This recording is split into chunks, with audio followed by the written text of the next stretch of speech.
همزبانان عزیز، شما میبینید تاجیکستان چقدر طبیعت زیبا دارد و فعلا ما در غرب هستیم.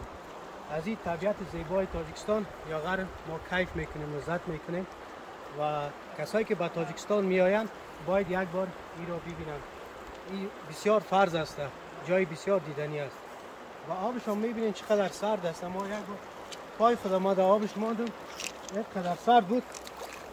همین برفا که در تو آب میشن و هواش دمی دریا میاد. اوه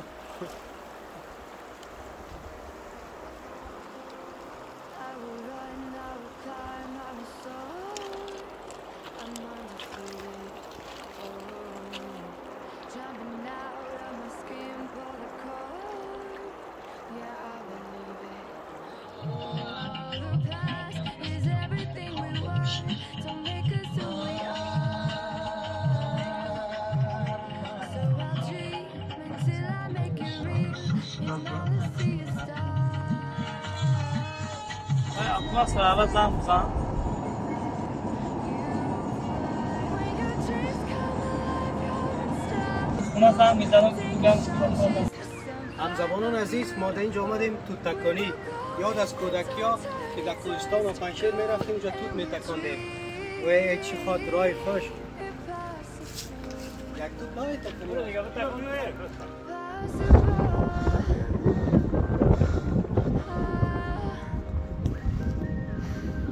زینی زینی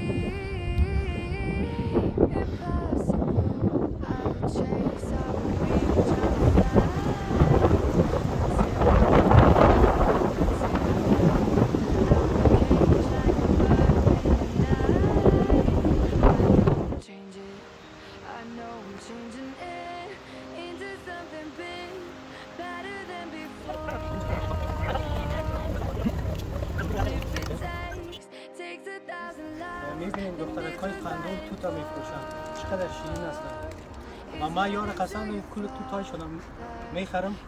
ما و مصباح جان و کامرجان همشون میخرم. جای شما خالی دیگه.